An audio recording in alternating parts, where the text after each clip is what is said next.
Hi, and welcome to Deep Leadership. I'm your host, John Rennie. In this episode, Dr. Sylvia Rohde-Liebenau joins us to share her smart power leadership model, which is a fresh way to think about influence, resilience, and impact in a complex world. She explains how leaders can move beyond control and transactional leadership to build authentic, relational, transformational power. We also dive into resilience, energy management, and how even art and music can help you to become a better leader. If you're looking for practical tools to lead with clarity and purpose in chaotic times, this conversation is for you.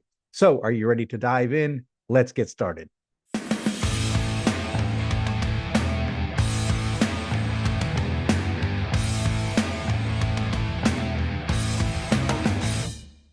Welcome to the Deep Leadership Podcast. Today I'm joined by Dr. Sylvia Rohde-Liebenau.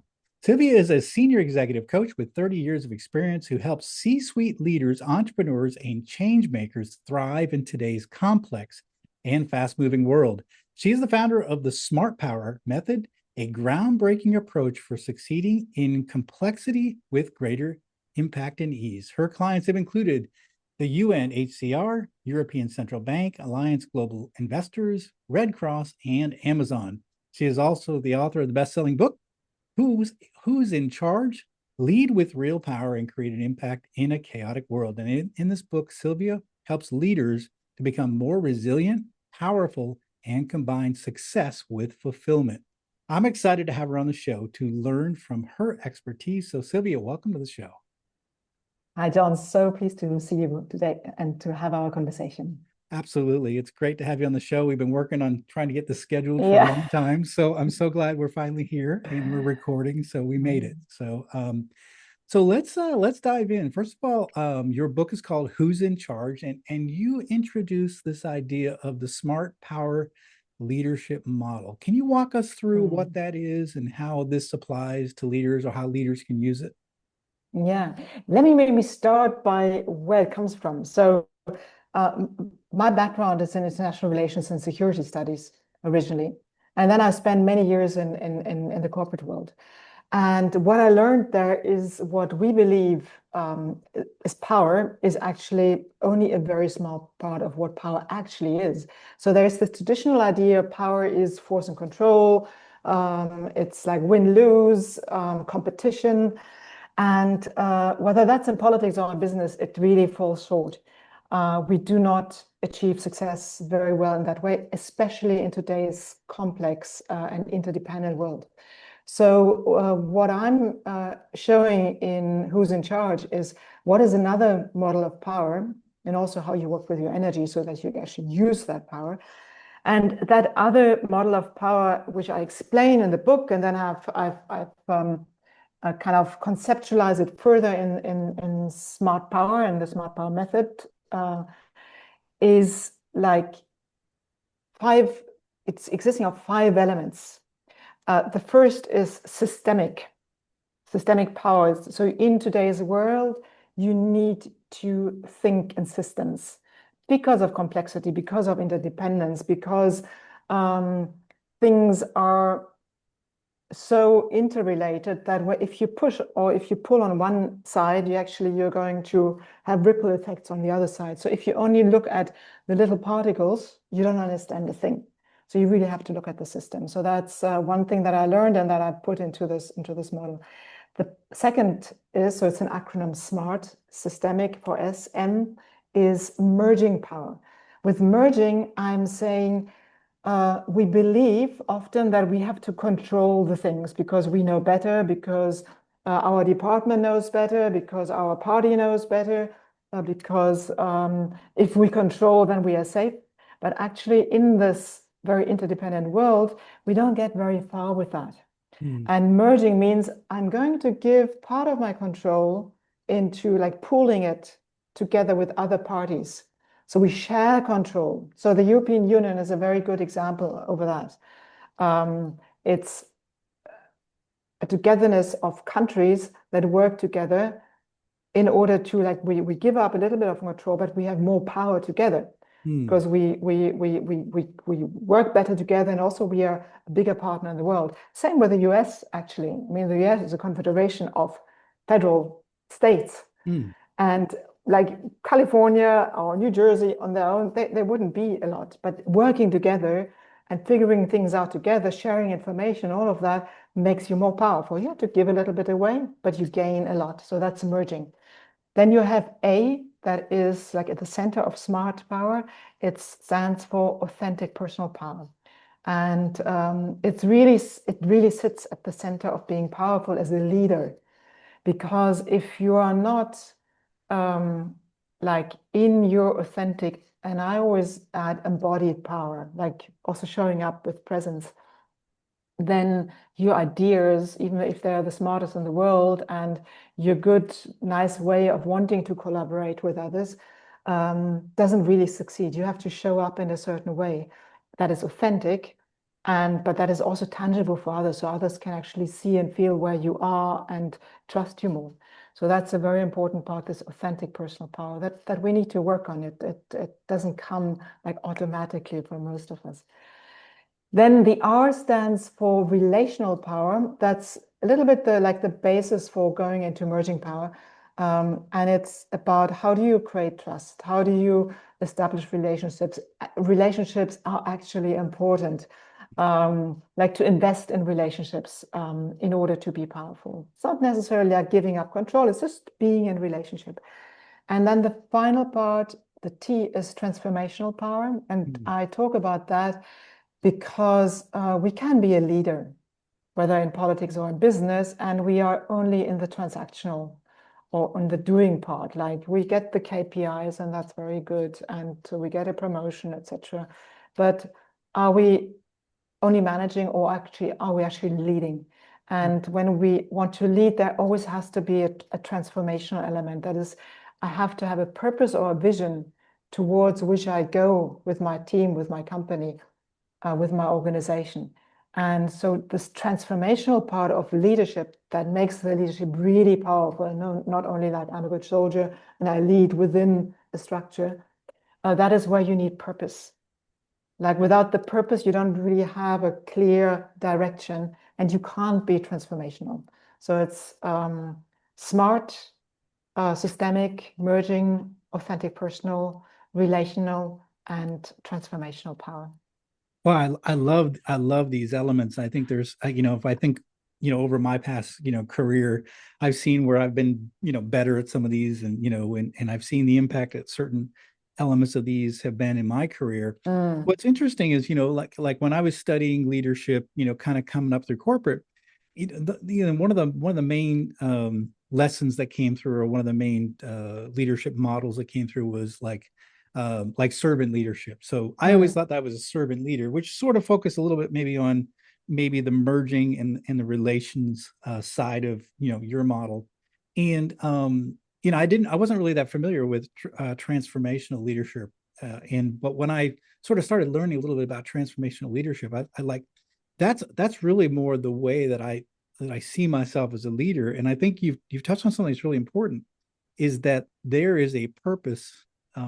When you're talking about transformational leadership, there's always like a central purpose Yeah. that is being communicated. And I think that's one thing I've always tried to do in the roles that I've had, is to sort of have, because I'll tell you, I came out of the military, and the military, the mission was always clear. And when I came into corporate, what I discovered, the mission was never clear. Like I never knew what the priority was. Like, are we going to work on reducing inventory today, or are we working on scrap reduction, or are we doing customer success, or what are the things that are important today, and always changed.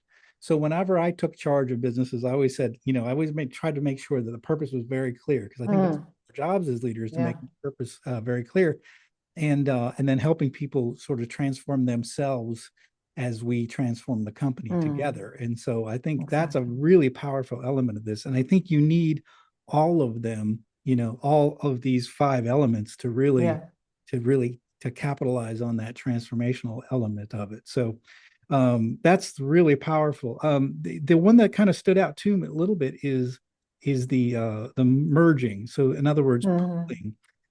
Do you find that some leaders have a hard time letting go of their power to be able to merge like this?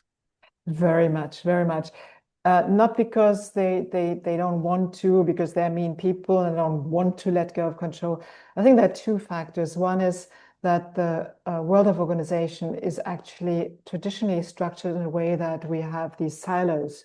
Mm, I think it was originally coming from a good idea, is that you have like controls of each other. So you have risk management, or maybe before credit risks, and you have the legal department, and then you have sales, and you have marketing, and they kind of look at each other whether they are doing a good job, and therefore kind of controlling or um, if not competing, then kind of resisting each mm, other.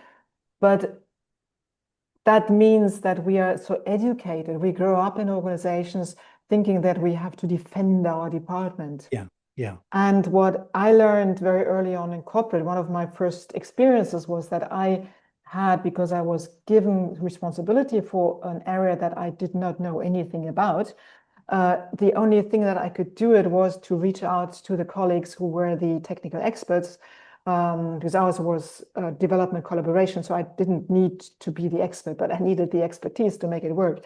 So I reached out to them and had them help me, and it really went well. And one of the first things that my boss said, Sylvia, I see that you're working a lot with those fellows over there. Are you not sure that they're going to take over? And I said, dear boss, they're not going to take over because we have the budget.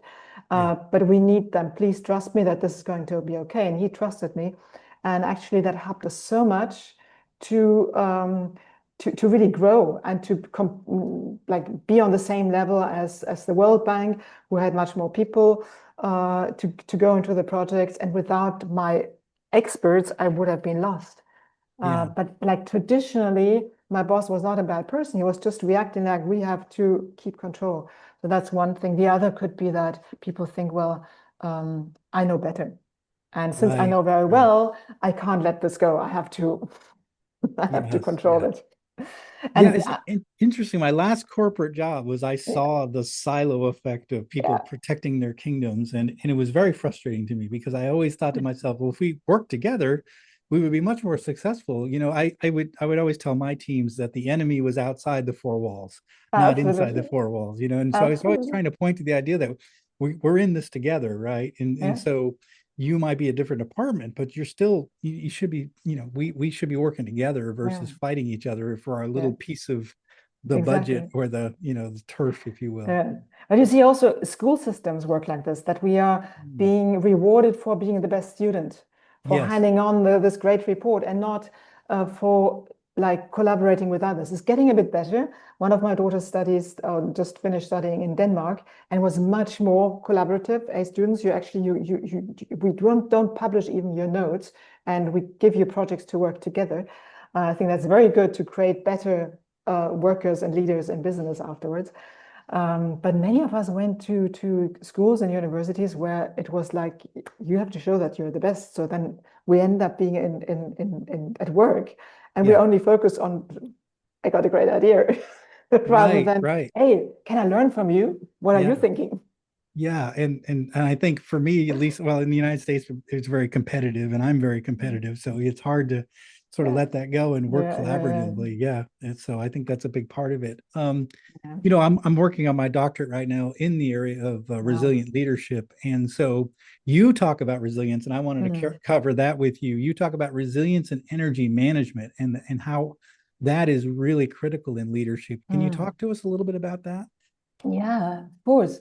Um, it's very critical because if we don't have this resilience, again, we can be the smartest person on the planet, um, or maybe have short-term like energy, but we will not sustain ourselves or organizations over the long term. So we have to manage our own resilience as leaders, but also think of the resilience of our teams. And no organization can be resilient without its people being resilient. So Mm, you can think organizational resilient, but in the end, to do it, you need the people to be resilient because they carry the organization.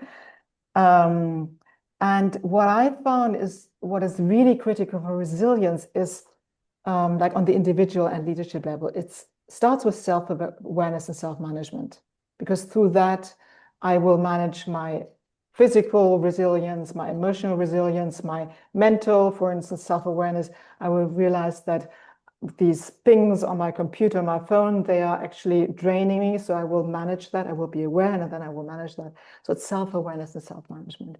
And then it's actually adaptability. So being able to adapt to circumstances, to have a growth mindset, to not get stuck on something and to get angry that this is like this and therefore I have to complain. Say, okay, this is changing. What can I do? And so these two things, self-awareness and self-management, and then adaptability, are like the main pillars of resilience. I love that, the idea that, we as leaders, I love that you said that, we can't be resilient as an organization. We can be a great resilient leader, but we have to develop resilient people. And I think that's part of it, is building a resilient culture in our organizations, that we can not freak out when things change, that we're able to, adapt, and we're able to improvise.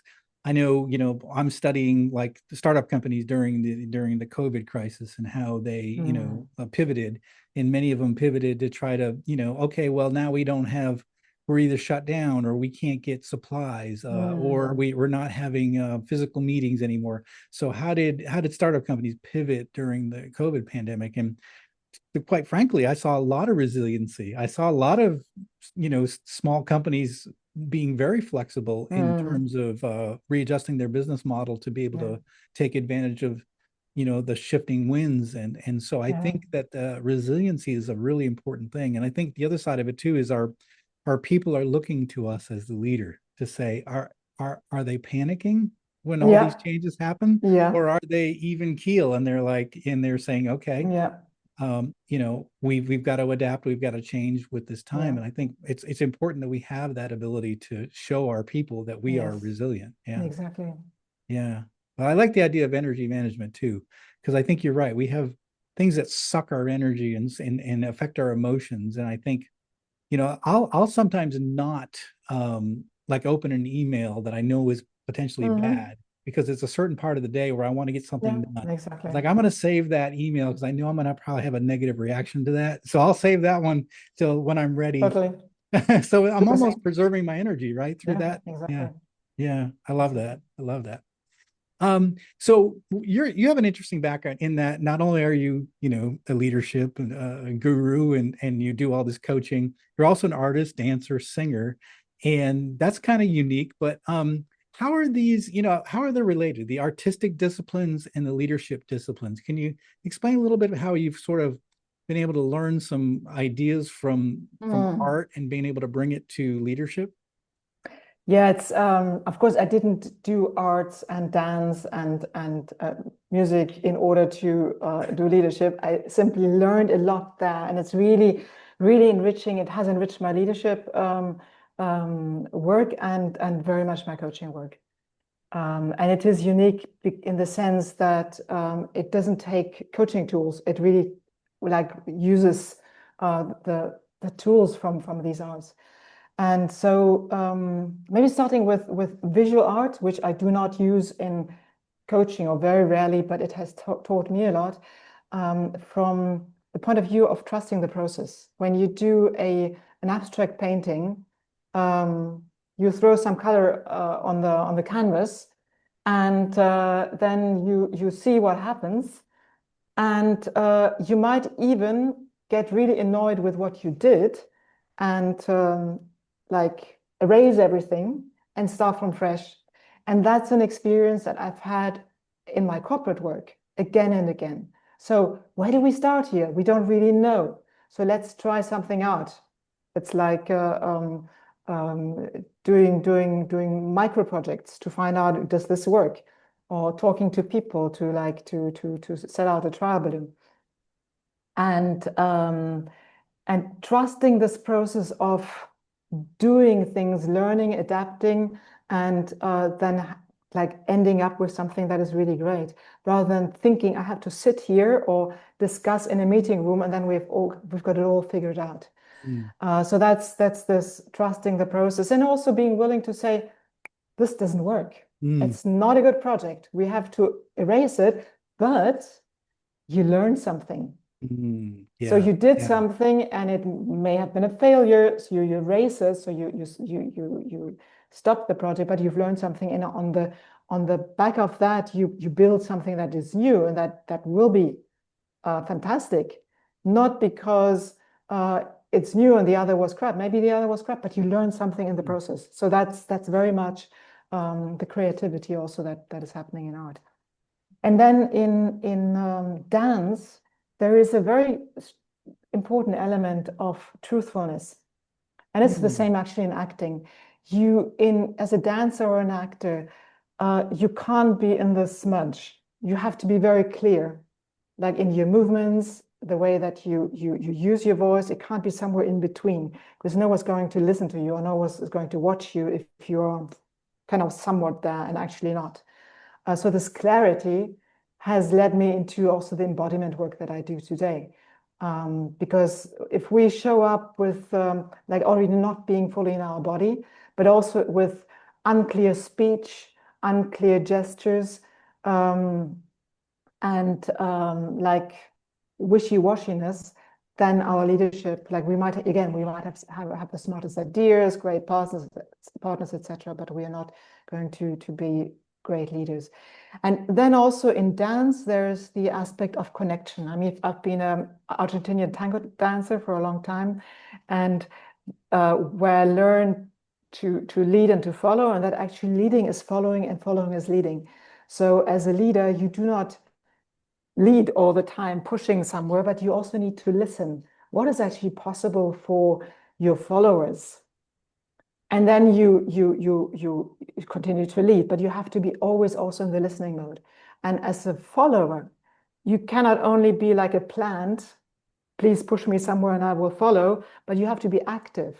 So Mm. the leader has to be like to know like, John, what are you able to do? So I can say, okay, you can tell me what you're able to do, and then we go there together. If the follower is passive, it's really hard for the leader to lead. It's probably also a message for leaders to give to their followers. Hey guys, don't be shy. Mm. Tell me what you're good at. Tell me what you would like to do, etc. Because then the leading and following is much more lively and vibrant. So these things that I really have learned practically in the arts and that I've like transposed into my corporate leadership and now to my coaching work. Yeah, that makes a lot of sense. I know the idea. I really like what you talked about with art and the idea of trusting the process because, sometimes you might begin with the end in mind. Like you begin with like, I think this is going to be a painting of a whatever, a river, and like an outdoor scene, and something might evolve from that. That's kind of exciting that you didn't necessarily intend, and then Mm. you sort of kind of keep building on that, and then the end result may be something better than you ever expected, right? Or different. Yeah. And I think, at least as a startup leader, I often told my employees when we started the company, I said, I guarantee you 10 years from now, it won't be the company we Yeah. wanted it to be Yeah. because Yeah. Yeah. it's an iterative process, right? We learn what the customers like and we do more of that. We learn what they don't like and we do less of that. And Exactly. certain products have not worked out, right? And so those are no longer in the portfolio. So Mm. the painting of my company now 9 years in is not the painting I set out to paint, right? But it Yeah. is actually very beautiful, and Yeah. it's very unique. So I love that idea from art, and that makes a lot of sense. And when you were talking about dance, all I could think about was, I don't. I'm not a great dancer, and I don't pretend to be. But one of the things is my time in the military, where we worked together as a team, to be able to operate the submarine, and we did it. There was a lot of muscle memory because we Mm. practiced over and over again, and we were used to each other, and so we didn't need to communicate verbally even to be able to know what the other officer on the ship was thinking. I would literally look at my CO, he'd give me a smile, I knew what the next move was. So because of that, the familiarity, the practice, so you get a sense of what Mm. others are going to do because you know them. You built up a relation. I Yeah. imagine as a dancer, you build a relationship with your partner to where you know what they're going to do. And I think when I've been on teams that have been like that, where you Yeah. know how other people are going to think, Yeah. That's a Yeah. real special thing when that Yes. happens. And Yes. it doesn't happen very often. When Yes. you're on a team like that, though, it is very special, and it's a fun place to be. So I would Yes. imagine that similarity of dancing, that's all I could think of was a similar Yeah. thing with teams. And I guess, I mean, I'm curious, in the military, especially in a situation like a submarine, there is also an aspect of intimacy. I mean, you Hmm. guys living together for a long time, you know each other on a personal level. You probably also share like, oh, I'm having a difficulty with that, or this is where I come from, this is how I grew up, and all that, which also like glues you together and creates that trust where you really can lean on each other. Absolutely. And it's one of the things that bothered me when I came in the corporate world. It was we're too distant from each other. Mm. So we get together in a meeting, but everybody's in their cubicles or in their offices and nobody really gets together. And I would always say, why when are we gonna go out for beers, after Yeah, dinner, after work today? And they're yeah, like, no, we're gonna go home. And like I felt like yeah. there wasn't a deep enough connection when I Mm, was, in my corporate days. And I would say a startup is a little more intimate, a little more like a mm, submarine because we're small, and the world is against us. A submarine, everything is against you. The water just wants to get in the submarine, so your job is to keep it out. And so mm, the enemy is outside the hull. And I think as a startup leader, I feel that way, like the enemy is mm, outside and we can protect, we work mm, together to protect ourselves from the enemy. But in my corporate days, I never felt that way. So it mm, was hard to mm, get that yeah, intimacy, like you talked about yeah, with the dancing and and being able to get that, the feeling mm, from your followers. But I do yeah, like the idea that you have to have active followers, and you have to mm, encourage yeah, active followers. And by the way, listeners, that's how you get engaged workforces, when you want them to be active yeah, followers and not just a plant being moved, which I love that analogy of just a plant being moved around the room. We don't want plants. We want active, yeah. followers, right? And it's very often really for the leaders to give that signal because oftentimes team members they don't know, they're shy, they don't want to intrude, they don't want to propose something and then think that the boss is annoyed because you take up too much space, etc. So if you want your team to be more active and to take responsibility and to lean in, it's good to tell them that you want Mm, that. yeah, yeah, that's so true, so true. Well, what's a piece of advice that you could give us that comes from your book that would help us navigate complexity? Because that seems to be a bigger issue. At least I've been in the workforce for a long time. It Mm, seems like things are getting more and more complex. And we just got over the pandemic, and then suddenly we have AI taking over, yeah. and so we're always constantly facing some sort of big change. How do we deal with that? What are some ideas for that? Yeah, yeah. I mean, we are now in the polycrisis situation and in information overload, and also in the situation where the old systems and practices are still there and they actually don't work. So it's for leaders, it's very difficult.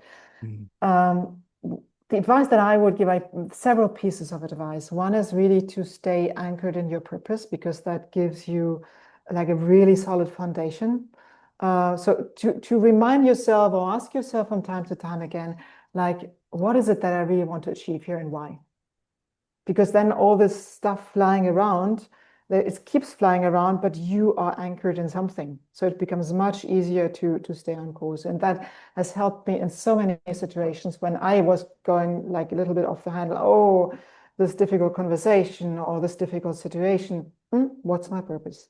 mm, And it's a central element of my leadership coaching purpose. The second is to really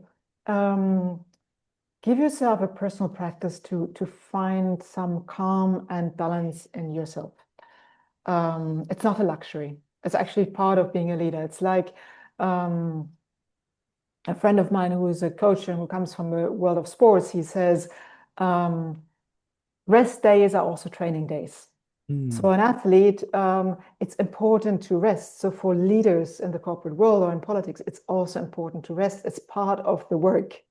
It's not, oh my God, now I'm taking time off, or this is bad, but I'm actually doing my duty here.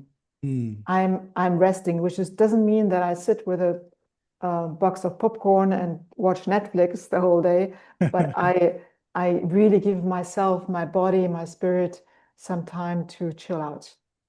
And there, like, find yourself a practice. It can be taking walks in the wood or by the sea. It can be listening to some really good music. It can be just closing your eyes and dreaming or meditating. It can be different things, but it's really important to give yourself that. And sports can be also good, but if it becomes a stress factor, so I have to, like this, I have to do this hour and be completely knocked out afterwards. That's also a risk that we simply continue in the same way as we work. It's just Yeah. further stressing us out. So sport can be great if we keep in touch with our body. Does it feel good? Does it really feel good? Yeah. Yeah. And then we can have this competitive match also. But some, like, if you want, sports, as you go to a place, then do it like for rebalancing, to do it in a way that really feels good. Yeah. Yeah. That's something good. And then it's also important, like I spoke about systemic power, like from time to time, also just simply to step back. Like, you're in the midst of chaos, well, step back. Take a moment to say, okay, what do I see in front of me? Okay, now I can have a more intelligent go at it than simply like digging my nose deeper into the stuff. Like, Yeah. no, Yeah. go back, and then finally, it's really relationships and collaboration that sometimes can get cut off because we are so much in the doing, and then we forget that actually other people who will help us, or maybe who share our challenges, and to really make that part of our leadership practice, to be in relationship and to foster collaboration, because it makes things so much easier. Wow, that is four powerful things, leaders. Listen to those four things, and you can really make yourself a more effective leader, not just for the short term, but for the long term, right? If this is a marathon, not a sprint. And so Mm, if you want to be around for the next 20, 30 years as a leader and a successful leader, those four pieces of advice are mm. very, very powerful. This has been fantastic. Sylvia, how can our listeners find out more about you and this new book called Who's in Charge? Mm. So Who's in Charge is available on all our Amazon sites. Also in some bookstores, but Amazon is the most easy way to find it. And you can also find it on my website, but again, Amazon is easier. My website is smartpowermethod.com. And there you find ways how to work with me, and you can also find, like, reread the 5 components of Smart Power and more about my work. And I'd be thrilled to hear from you. Well, fantastic. We're going to put links in the show notes for all of Sylvia's resources. And again, listeners, I say this all the time. Reach out to Sylvia. She is the expert. The whole reason we have this podcast is for you to connect with the experts that are out there that can help you become a better leader, be more effective. Sylvia's hit us with a lot of wisdom today. And I highly recommend you go out and get the book, Who's in Charge. The link is right down in the show notes. Sylvia's website's also there. Reach out to her. You have questions. You want to know more about the smart, power method. If you want to know more about what she talked about with I love the idea of bringing in art into leadership, or even the idea of anchoring in purpose, which is such an important item. Reach out to Sylvia. She's the expert. And she's the one I encourage you to reach out to. So follow the links in the show notes for all of her resources.